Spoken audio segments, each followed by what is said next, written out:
that studies have found that kids who are the active kids, the kids who learn through touch and feel and kinesthetics, it actually helps them very much to have their hands occupied so that their minds can listen. So the idea is that just because their hands are engaged doesn't mean that their mind is disengaged. And that there are studies for. You don't have to say, I'm just making this up. You can actually go and research it, and you can find, like, oh yeah, this is for real. Developmentally, kids can pay better attention, active kids, if they're manipulating something in their hands. At our church, our coloring bags are all the names of Jesus. I got this great coloring book, and it's all the names of God, and it's beautiful. And so even while they're coloring things that say, the Lord is my shepherd, the Good Shepherd, or the King of Kings, the Lord of Lords. And I have an office currently covered in these beautiful names of Christ that kids have given to me. Again, they may be coloring, but their minds are engaging in ways that we don't really fully grasp because we're not a kid anymore. And our tendency as adults is to be all in one place, especially, sorry guys, but especially males. Males especially have a really hard time, this is not me, this is science talking, being more than one place at one time, okay? So that's why most of the time, and if you look in a service, the mom is the one that tends to be like helping the kids with the papers and getting them to color and talking to them and keeping them under control, because literally it is very difficult for many dads to do both. My suggestion for that, and I've had several dads take me up on it, you take that kid, you put them on your lap, and while the sermon is being spoken, you repeat it to your child in their ear. I'm telling you, I have had men tell me they end up in tears because when they're trying to make it something that fits their child, it speaks to their hearts in ways it never would if they were just sitting there. So they have to say to their child, because God loves us so much, He died for us. Because God is our shepherd. I mean, from the sermon today, God is our shepherd, and He keeps the bad people away from us. And they're telling their children what they're hearing in the sermon, but rewording it and speaking it out loud actually really builds them up and changes them. So that's another way that you can help with the kids in the service. And I'm trying to think of other ways that we do this. We have what we call our, kind of like our adopted grandparents. They're our grand buddies. Some of our kids don't have grandparents that live close by. And so we have our grand buddies who are willing to kind of be that surrogate grandparent. And the kids will go sit with their grand buddies sometimes instead of sitting with their parents. And so we have one couple in particular who everybody thinks is their grandparents, Bill and Dorothy Beach. And whenever they come to church to a service, every kid wants to go sit at Bill and Dorothy's table because it's their surrogate grandma and grandpa. And so they just want to be there with them. What an awesome opportunity to allow a child to feel like part of the larger community in the context of a worship service. So this is where they get to see Bill and Dorothy, is at church. And how cool that they feel so excited to see them that they all want to go sit at their table. All right, so those are just some of our ideas. Oh, one other thing, and this was really great. Is our worship leader still here? Did he nod out? One thing that I requested was that at least one of the songs, and he did really well with this, is to get a song that's popular on K-Love. Because kids, if they're in the car with their parents and their parents are listening to K-Love, if they hear a song that they've been hearing at church, guess what they do? Hey, that's a church song. I heard that at church. Hey, that's a church song. Turn up. And they want to sing with you. And how amazing is that, to continue a conversation that may have started in a sanctuary and continued in a car or in a home. So we really encourage whoever's leading worship to, it doesn't have to be all of them, but pick at least one, if not two, songs that are fairly popular on the radio that get played enough so that when the kids hear it, they can incorporate that. Now my son's at a totally different place. He's in kindergarten, so now he's just yelling out every time he sees sight words on the screen. So he's like, hey, that's said, that's a sight word. I'm like, yeah, oh buddy. Good thing his kindergarten teacher is sitting 2 rows behind him. So I'm like, thanks, Susan. And just so you guys know, with our kids worship team, we had we had an entire month, several weeks where we got together before we began serving and we talked about what is worship. And we talked about how worship is giving attention to God. These are 10-minute sessions before kids' church. But what is worship? Worship is giving our attention to God. And so we came up with that code that we put our eyes on God. So I never have to yell at the kids. Parents all know the code now too. We don't have to tell the kid, hey, shh, be quiet. All we have to do is go. It makes such a huge difference. And they've connected that with a responsibility so that they're more likely to respond to that. And I see them do it to each other. Like I saw one brother trying to get his sister to stop talking. He's like, she was not amused. I was quite amused. Then we talked about how we were going to worship through hospitality. We do the greeting at the church.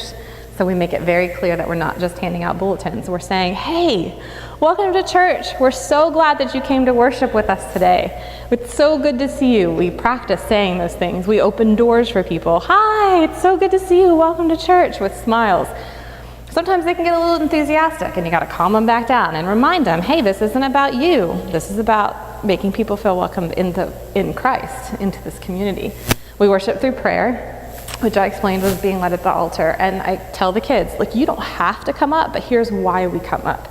It's so that somebody else who might not feel comfortable going up by themselves know that they'll never be alone. And we provide that place for them to never be alone. And then worshiping through generosity, again, with the praying over the offering, which it's just neat to see the kids, even when I can't be there on a Sunday. They make the ushers, who are not exactly what you would call great leaders of the faith sometimes. I love seeing these people. They're like, come over here, we're going to pray for the kids are making them pray over the offering. But it's neat to see them leading through that. So this isn't something we did like today, where it was literally 10 minutes and we're on. We prep them, and then we put them on teams. And if they can't make it, they have to find an alternate. So it's very much like they have a responsibility to be there on their Sunday. They know to be there 10 minutes early. They know to have the bulletins ready. You know, that's part of their belonging in the community. So we had a sign-up sheet for the kids who wanted to sign up, and they had to commit to being on the schedule, and they had to commit to coming to the trainings up front. And when new kids come in, we have them commit to the same thing. So we don't have every single kid on it. There are times where somebody who's not able to be there, that we may pull somebody who's not officially on the team to come up and help with offering or something, because they see it and they want to do it, but their parents aren't willing to have them commit to being there at specific times. So we don't exclude, but not everybody's on it. We do have other opportunities to serve. One I was going to bring up, and I was talking to, you guys about this. I've been at the church for 2 years. It's amazing to me how the culture has changed, and we'll talk about that in a minute, and how even the kids sense that they're more welcomed and able to do things. So the other day, our AV person came up to us and said, hey, did you know that your daughter asked if she could learn how to run slides? No. My daughter's in 5th grade, but she felt perfectly comfortable going up to the AV tech and saying, hey, I want to learn how to do this. And she wasn't at all thought, oh, I'm too young, or I can't be involved because of my age. She was very much like, I can do this. We have one young man who had a difficult time sitting through the service, and I know he loves video games. So I went to one of our sound techs, and I said, this kid loves video games. I think the soundboard would be perfect for him. Are you willing to take him on and let him run soundboard on the days that you're here and he's here? Well, that kid loves church now. He can't wait to get there. He runs to Alex as soon as he's a 4th grader. As soon as he gets in the door, he goes to Alex. He's like, all right, we're on. And he stands there like he's playing a video game. I kind of get worried sometimes that but he's been great. He loves it. And Alex is just there to be that source for him. And so it doesn't mean you have to be on the kids' worship team to be involved. That is an aspect. That is a way to be involved and to belong as part of the community. And actually, at the end of this, I'm going to share about what I think is probably the biggest change that happened in our church and how that happened. So I'm going to have a giveaway for that. All right, well, we're going to go ahead and start. What you guys saw was great and wonderful, and maybe it sparked some ideas. But the problem is, oftentimes, the ideas get sparked, and then it's time for you to go home to your church, and then you've got that person who's like, well, I don't want the kids in the service. Or you've got that parent who says, I need a break. This is my break, okay? This is not time for me to continue the parenting that I do all week long. I want a break. I want my kids to go away from me, and I want my time. Okay, so have you heard both of those? Both of those ends of things? Okay, so you're not going to win that battle, okay? That's a genuine feeling and a genuine fear that people have. And if you start trying to argue along those lines, that's what it's going to be, is an argument. The best thing to do is to recognize that what you are trying to bring about is a cultural change for your church. And it's not going to happen by arguing or getting people on one side or the other. What's going to happen is God is going to have to change hearts to be more receptive to this idea. And you're not going to win that by fighting with people. You're going to do that by sharing with them, this is why, okay? This is why we want it. It's not because it's the new fad thing to do. It's not because it's cool and the church down the street's doing it. This is why. And I'm going to give you some whys today that you will be able to incorporate into conversations. And you can say to that mom, man, I totally hear you. I need a break too. Let's explore ways that we can get you that break. But here's why I think it's important that the kids be in church. Okay? This is why I think we need opportunities for kids to worship in the community of faith. Does that make sense? It's a different conversation when they're just like, well, you're being selfish. You know, that's not helpful at all. So that's what we're going to look at today, is when generations collide. So you can go ahead and click to the first screen. The first thing we want to look at is the research behind intergenerational worship. Okay, so Fuller Youth Institute, have you guys ever heard of them? They put out a really great book called Sticky Faith. Have you heard of that one? There's a Sticky Faith Parenting. They did a whole bunch of that. They just released in September a new book called Growing Young. And if you have not gotten that book or heard about that book, I highly suggest you look it up. It's called Growing Young, and it's by Kara Powell and 2 other people. Powell is the first one on the list, so that's who you'll look it up by. And in that, they looked at churches who are not losing the next generation, but actually gaining and growing more. And so what does that look like? But the first study that they did was a longitudinal study between 2006 and 2010, and the research ended up finding 3 specific things. The first one was this: while most U.S. churches focused on building strong youth groups, teenagers also needed to build relationships with adults of all ages. It wasn't enough that the kids had a really great youth group. That wasn't enough to keep them in church after they went to college or after they graduated from high school. There had to be something more to keep them coming back. And what they pointed to was this: having relationships with people in the larger community of the church. Okay, so we have volunteers down there, right? Can't they have a relationship with them? Well, guess what? When they go to church on Sunday morning after they've graduated high school or graduated college, those volunteers they have relationships with, still downstairs, still off in the rooms. It's not enough to know the adults that give the time. Those are hugely important, but it's not enough to keep them connected and belonging to the community of faith. They have to have relationships with people beyond that general area and that scope. The second thing they found out is that churches and families determine a youth group graduate's readiness for the struggle ahead with dire consequences for their faith. They actually give them the tools or don't give them the tools to handle the crises that they're going to face once they walk out of the church. So the third thing they found was that while teaching young people the do's and don'ts of Christian living is important, an overemphasis on behaviors can deteriorate faith in the long term. Basically, what they were looking at is like, we've got these really great youth groups with kids that do the right thing, so they should have the tools they need to go out. But what they found was that wasn't the case. What the kids really needed were relationships with people within the church that would hold them accountable and encourage them along the way. They needed a community. They didn't just need a good youth group. They needed a community. Further research showed that while there was no silver bullet, this is huge, this is what they came to, churches that encouraged intergenerational connections in worship and youth that felt involved and connected to the larger church had a much greater chance of remaining in the church post-high school. And if you look right down from that, this is what they actually said, one of their quotes. Of the many youth group participation variables we examined, involvement in intergenerational worship and relationships had one of the most robust correlations to faith maturity. In other words, they might all come out of youth group and having done the right thing and been good and had a good experience at the church, but in terms of the maturity of their faith, it was those who had connected outside of the youth group in worship and in relationships. with the bigger scope of the church? There's one reason. This has been backed up by a whole lot of other groups. Barna Research Group and Pew Research both support the ideas that millennials leave the church because they have no relationship to the larger church body. They have no relationship with adults outside of specialized ministry areas, and they have no sense of belonging in the corporate worship because they've never or rarely attended it. And if you've ever been to corporate worship, you'll totally understand what I mean by that, okay? We started going to a new church 2.5 years ago, and you walk in and you don't know anybody.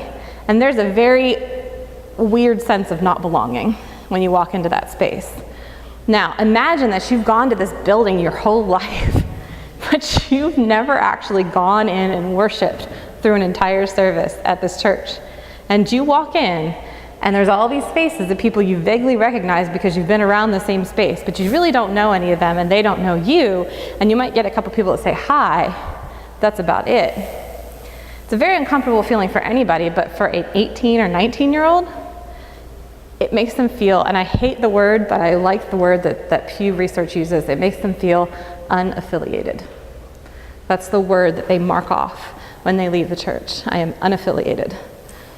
So this sense of not belonging and not being affiliated.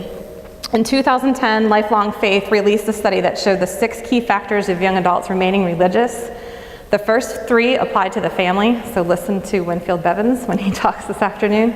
But the next 3 applied to the church. Specifically, they needed supportive, non-parent adults and personal religious experiences in the larger church in order to stick. Okay, those are the cold hard facts. And it's a lot easier to go to a mom who's saying, I need a break, and say, oh, I totally hear that. I think that we need to find ways for you to have that break. I'm looking down the road for your kid, and here's what I know. Your child needs to have the opportunity to develop relationships outside of their Sunday school, and here's why. If their faith is going to mature and they're going to be able to handle the things that come down the road, they're going to need to know that they're part of a big community that's really a part of them and loves them. So we're going to find some ways to help that happen with your kids, and we are going to look for ways to give you that break, but let's see if we can find it outside of the church service every week. Let's see if we can find other ways to incorporate that. And maybe your church only does it once a month where the families stay together. That's fine. Just, is there an opportunity for the kids to be in that corporate worship setting? I am not against age developmental ministry. Okay, I am not against children's ministry. Good heavens, my job description is Director of Children and Family Ministry. If I were against it, I wouldn't have a job, okay? I'm not against it. There is some really, really good stuff out there that supports the need for the developmental programming that we do. And I'm not against kids being around people of their own age, and I'm not against any of that. What I am against is when we exclusively teach that way, and we never allow for any other way to take place. Okay? When we start exclusively saying, this is the only way to do it, the children will have their wing, the youth will have their wing, the seniors will have their wing, the millennials will have their wing, and everybody will have their wing, and that's how we're going to do church. What we have effectively done is remove the opportunity for anything else to happen. There's many tools we've been given, and we've said we're only going to use one. We're just going to focus on their cognitive development, and we're going to throw the idea of faith formation and discipleship and mentorship. We're going to push those aside, and we're going to pick this one. And there's more to it than that. So while I am not opposed to the idea of having age-segregated ministries and age developmental appropriate ministries, I see it as a both and not an either or. Okay? So with both and, we're saying, how can we offer both to our kids? How can we find ways for them to be involved in the community of the faith, and how can we also find ways to meet their developmental needs? It's more work, guys. I'm not going to lie to you. It is more work. It's a lot simpler to do one or the other, and it's a whole lot simpler to do the developmental, okay? Because most curriculums are written that way, and most parents grew up that way, so they know that's what they're used to. Okay, so when you start saying, hey, I want to find ways to help the family get more involved in church together or connect the generations, you've just said, I want to find ways to do a lot more work. Because it is, but I really feel like it's worth it. And here are some really simple ways that I think that kids can get things out of church. Here's some things they get out of church. Let's be honest. When Jim was up here talking earlier, the kids, I saw the notes the kids were taking. They weren't like, the Lord is the shepherd. One of them wrote down, Jenny, where are you? Oh, one of them wrote down, things I learned today, a gate is a person. Okay, so Jenny's gonna have a lot of fun explaining that to her daughter, like, what did he mean when he said a gate is a person and all that kind of stuff. They're not getting the same thing out of it that you and I are getting, and it would be foolish to say that they are. But here's some things I do think they're getting. For one thing, they get to see, oh, this is what a church service looks like. This is what it looks like for us to do communion, for us to say the liturgy. This is what it looks like for ushers to come up. This is when we sit. This is when we stand. Okay, every church does it differently. This is what we wear to church. This is how people act in church. What the heck is passing the peace? Oh, people are hugging each other. Okay, they get to see all of that. They don't get to see all of that if they're downstairs. The second one is they get to be seen. I love this one because this is one that was huge for me. When I actually started at the church I'm at, I heard this is like my first week there, I heard a conversation in the hallway between basically a millennial mom and an older lady. Both had been in this church for as long as they could possibly remember. And they knew each other. The church started having 2 services. One was at 8:15, one at 9:30, and 3 services, and one at 11. This older lady attended the 8:15, the younger one attended the 9:30. They happened to see each other in the hall, totally by accident, because they shouldn't have. Nothing in their entire church experience would have had them crossing paths, but they did. And I overheard her saying, the older lady saying to the younger mom, oh my goodness, I didn't realize you had 2 girls. Now this lady's 2 girls weren't babies. Okay, this was a kindergartner and a 3-year-old. And they had both been going to the same church for as long as either one of them could remember. But this older woman had no idea that this younger woman had 2 children, let alone know their names. Why? Because she would come at 9:15, take the kids down the hall, put them in their classes, come upstairs, do her thing, go to her Sunday school class, come down, pick her kids up, and leave. Those kids never, ever got seen. When she had the babies, the rows went into the 9:30 service and not the 8:15. And the lady probably just missed it in the bulletin. Because there's no relationship, right? We're in a building, but we have no relationship. Having the kids get seen is huge. Having them be seen, like, oh, you're here, and you're an important part of what's going on in our church. And a really big plus, get them to know their names. You would be surprised at how many of the older people do not know the names of the youth and the kids. No idea who these kids are. They see them and oh, there's that kid. I think they come here. But they don't know their names. I was talking to a senior pastor. He was actually getting ready to go out, and he was going to be a senior pastor, and he wanted to interview me about these thoughts. And he was like, I just don't buy into it. I don't see it. And I just said, hey, how many kids do you have? He's like, I have 3. I was like, great. Does anybody in your church know their names? He was not a pastor yet, because if it was pastor's kids, they would all know. He was like, well, I don't know. I said, how's that make you feel, Dad? How does it make you feel that you've been attending a church for 4 years and you're not sure if anybody in that church knows their kids' names? How does that make you feel? He was like, oh, I don't like that. I was like, yeah, they don't either. They just don't know what to say about it. Okay, so this is huge, getting to be seen. The last one is that they get experience. Kids love experience, okay? How many of you have seen it on Communion Sunday? You got the bread, and that kid comes up and like rips off the biggest chunk ever, right? And they're like holding like the most Jesus ever. And then they're like, dunking it or whatever, you know, and like go off like munching it down, and everybody kind of giggles and some people frown. Like, I love it. I always tell the kids, get as much Jesus as you can, you know, like just get a big handful, let it drip, just love it. But kids love it. You know why they do that? Because we're like old. We're like, oh, tiny little piece, and oh, barely dip it. Okay, we're done. No, they're like, bread? That's awesome. Let's do it. Dig in. You want to ask kids to pray? I love the prayer time. I told you that at our church. I love it. They come up. I mean, they're like, we have one kid that prostrates himself. I'm not lying. He prostrates himself in front of, like on the floor, laying down.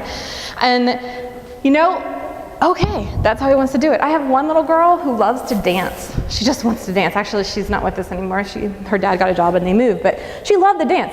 And I told her, okay, worship team, It's got to be about God, not about you. So you can't be all crazy and trying to get attention. It's like, but if you want to dance, that's great. So she would spin and she would dance in the front. It was beautiful. Like, could you imagine if some adults started doing that? Kids love experience. But we deny that from them when we say, okay, go downstairs for your class. We deny them the experience of doing that with the body of the community of faith. So they get the experience. So they may not be able to come out and tell you what the 3-point sermon was about, but they're still getting stuff out of it. Additionally, we need them. Remember what I said earlier about Jesus pulling that kid out and like sitting him in front of them? The adults need the kids as much as we need, as much as they need us. Christ tells us that we're supposed to be like children. You know that whole grabbing the big thing of Jesus and the spinning in the front dancing? We need to see that, you guys. We get old. We forget the joy that comes from loving Jesus. Talk to a kid about who God is to them. Man, he is the coolest superhero to ever hit the planet Earth. We need to be reminded of that. We need to see that. In our SLI group, you guys have SLI groups? In our SLI groups, when we do the glory sightings, I could guarantee at our church's SLI, when we did glory sightings, at least one of them was going to be something about a child. I saw this child worshiping with their parents on Sunday. I saw this child doing this or doing that. You know what? The reason is because we need to see that. There is something in us. Jesus told us it was in us. But we need to be like a child. We need to look and understand through their eyes of faith. We can't do that if we're not around them. I'm talking to the choir here. We're around them all the time. This is what we do. But think about those in your church who never see the children. You know, they're missing out. At the very least, what do families get out of corporate worship? Intergenerational worship gives families more time to spend together. Okay, this is serious. One study of 4,000 families showed that on average, you get this? They spent 40 minutes together in a day. The average family spent 40 minutes together in a day. Other times were spent in front of a screen. They were separated by their own individual activities, or they were in different rooms of the house. Those 40 minutes typically happened where? Where do you think it happened? Where? In the car? That was one, and there's one other one. Dinner table. Okay? 40 minutes in the car or the dinner table. Those were the times that families spent together in a day. That's not a whole heck of a lot of time to be together. It's really not. And if you think over your home, I bet you can all of a sudden say, well, yeah, I mean, we're in the same house, but are we really together? No. A more recent study from 2013 lowered that to 30 minutes a day. So to get this, we could double that in one worship time. We could literally double the amount of time a family spends together in one service. That is huge, you guys. That is absolutely huge. To have a family all together in the same space with one another, you could double it in one church service. So if you're looking to minister to families, give them an opportunity to be together, because they don't get that opportunity a lot. So the last thing is the heart behind intergenerational worship. Again, corporate communal worship is just one important tool, and I think overlooked tool that God has given us to reaching the next generation. It is not the silver bullet. It is not the answer. It is part of a bigger picture. But if we're leaving it out, we're leaving out part of the bigger picture, and we're not utilizing all that God's given to us in this thing we call the church, this community called the body of the church. Jesus modeled the inclusion of children in the larger context throughout his ministry. And here's a bunch of verses that you can go look up later, where Jesus is literally pulling kids out, in. I mean, like, he's just like reaching for them. He's rebuking those who try to keep them away. So it's very much like, I just imagine that Jesus didn't see age so much as he saw souls, you know? I think he saw children coming and he saw their souls. And he saw the oldest people coming and he saw souls. And he would never say to a soul, don't come, don't be part of what I'm doing. And so to him, when people would say, who saw age, would say, you know, no, he's tired, he can't deal with your ridiculous antics right now, he would be like, why would you do that? Actually, he rebuked them. He was indignant and angry, so he probably didn't say, why would you do that? He probably said other things. But Christ's heart isn't a heart that is looking at things the way we look at things.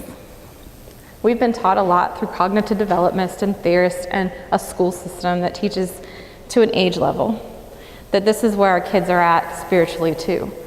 But it just isn't. You know, their hearts were born to be formed and discipled by God. I mean, that was the whole creation of their heart.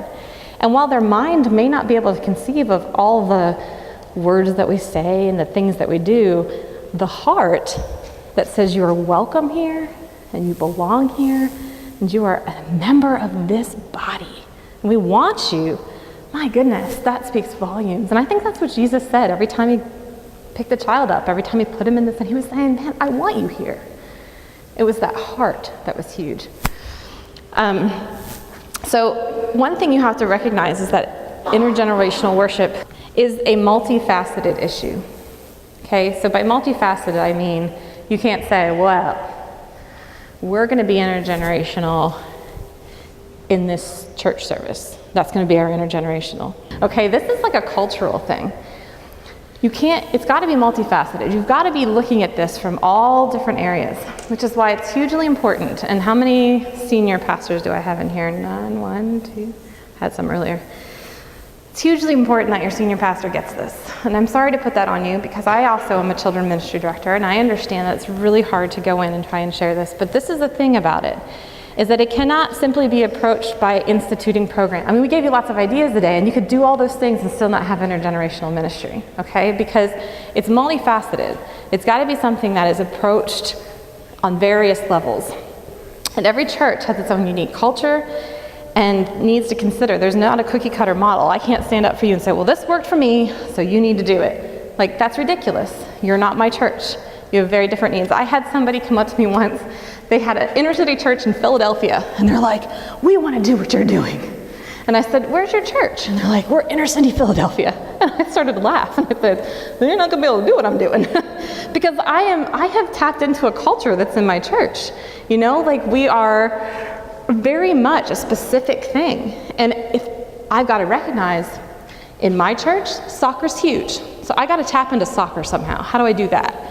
Well, I'm guessing it's probably not as big in inner city Philly. I don't know.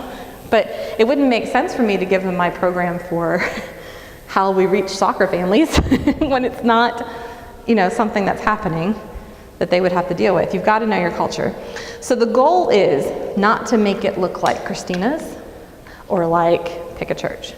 The goal is to find a space that includes children in worship with adults at some point and allows for those relationships to be fostered between the generations, even for those who don't volunteer in kids ministry. So the idea isn't to make it look like somebody else's. So maybe, as I said that, something popped in your head like, well, here's a space that we could do this. Okay, this is a space we could start that would work for my church. And it may not work for every other church in here, but that space, you're like, we have this space. I think that we could start connecting people here. I think that that would work. One concern you need to address is that the fact that all those studies I cited earlier also said it wasn't just relationships in the church, it was relationships. It was having that backed up in the home. So how are you going to continue the conversation that starts in church into the home? That's one thing you're going to need to consider. You're going to need to consider your target audience. So what do I mean by that? Well, here's the thing. If you look at how most church services are set up, they're very targeted to an audience. How many of you have more than one service in your church? Okay, so who's your target audience for your early service? Do you have a target audience? What'd you say? Elderly people. Okay, ours is 8:15. It is not targeted in any way, shape, or form to invite or welcome families with children, okay? This is not the time or place. It is very targeted. Jen's gone to it. Is it targeted towards a certain group? Do they all have gray hair? Yes, it's very targeted to them. Everything from the music choices to the way they carry out the service, it's a very targeted audience, okay? Our 9:30 service is intergenerational. You're gonna have a harder job getting a target audience there. I'll be honest with you. That's a harder place because we see all the generations come together there. Do you see the difference? Our 11 o'clock service, however, it's got a targeted audience, people who like the traditional liturgical service of worship and the traditional take the kids out and down somewhere else. Very targeted audience. That's part of the problem with intergen, is like, you're like, ooh, who do we target? How do we, you gotta think, it's very multifaceted. You're not targeting children. If you start doing that, you're gonna lose everybody. You're not gonna be multi-generational, you'll have kids' church. You're not targeting just families, because the whole idea is to get these kids in relationship with a larger body. You're not targeting just the older generation, because then you're not gonna have the families. It has to be multifaceted. It has to be inviting and welcoming to all. I know it's more work. It's so worth it. It truly is. And that's the last one, is that it's not kids worship. I'm going to give you some ideas on how we've done this at Nicholasville, but ideas for helping your church transition. Tap into your church's vision. Okay, your church probably has a thing. Does your church have a thing? I know All Nations has a thing. They're all nations. Does your church have a thing? Our church's thing is we are the church in the community with the community at heart. The church in the heart of the community with the community at heart. So really big into outreach. We have this big manna meal we do on Saturdays from 11 to 1. This is their thing, okay? Their thing is that we want to be in the center of the community and with the community involved. So I had to tap into that. If I was going to speak a language that got heard by the leaders of this church, I needed to tap into their vision. If you're trying to pull up a new vision, it's not going to work. Tap into what your church is already visualized. So how can we invite families and all the generations and the kids and the youth into that vision? Okay? The second one is to focus on building relationships and connections with the generations outside of worship time. This was the hugest thing for our church. We started a program called Pray For Me, and this is what my giveaway is for. The Pray For Me campaign was simple. We took every kid in the church, we gave them a bookmark, had a little bit of information about them, and then we said to the kids, hey, go ask 3 people to pray for you this year for school, okay? Pick someone between the ages of 18 and 30, 30 and 60, and 60 and older. Well, that 60 and older meant they had to go outside of that 9:30 service. They needed to go look at 8:15 and 11, right? And the younger kids had their parents ask for them, and we sent them out. We had 40 kids participate. And all we said was, will you pray for me? And all I offered was some scriptures for them to pray and themes each week. That was it, just some scriptures and themes. Anything else that happened outside of that was going to have to be on the initiation of the prayer partner or the child. We wanted to see, would there be relationships built? Well, there were. I could tell you story after story after story, but my favorite one was at Christmas time. We had a line down the hallway.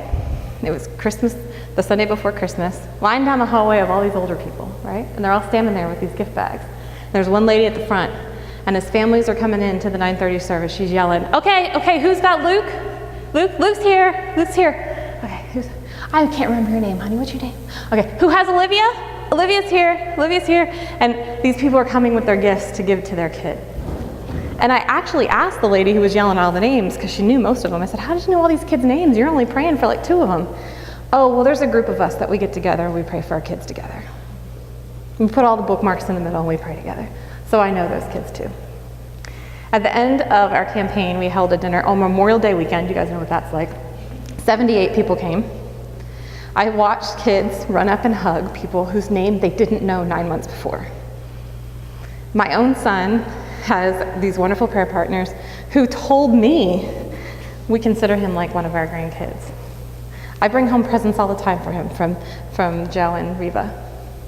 They go to 8:15. They had no reason to ever see Caleb until they started praying for him. My hallway downstairs now, that used to be all parents picking up kids, got all these older people walking around going, hey, do you know what class Morgan's in? I wanted to ask him how his spelling test went. We had a baptism on Easter weekend. Easter weekend, who's available? These 2 girls decided they wanted to get baptized.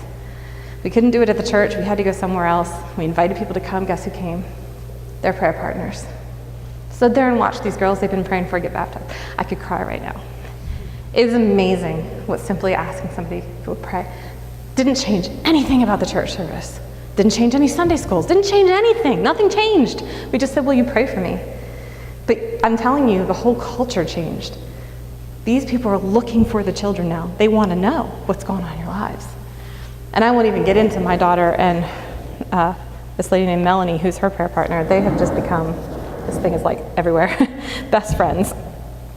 Engage the children in worship as active members, not passive observers, and that goes with the kids' worship team. And give everyone time to acclimate. Those pew cards are a great way to get people to start acclimating, because they just start reading them, and they read this every Sunday. I mean, the first Sunday you put them in, they'll get them, oh, did you see that card? Did you see what it said? But then there's like nothing they can really argue with in it, because it's just love and grace, which is all Jesus is about, right? You just let those sit there for a little while, and then when kids start coming in, the has to pause. Like, oh yeah, I'm the other member, and I'm supposed to welcome this because they're the next generation. Give it time. Put those out first, and let it kind of sit with people. There are no easy answers, because it's not an either or. It's a both and. And I think that's the question that whenever I do this, I want to lead people with is, so where in your church can you make it a both and? Where can you find that space? It may not be in a church service to start. It may be somewhere else. It may be something like the Pray For Me campaign, where you're not changing anything, but you're just connecting generations. Please don't ever think cookie cutter model. It's just not going to work. There's lots of different avenues to explore to start incorporating this in, and I'm willing to work with you guys to find the right fit for your church. So that's all for me. All right.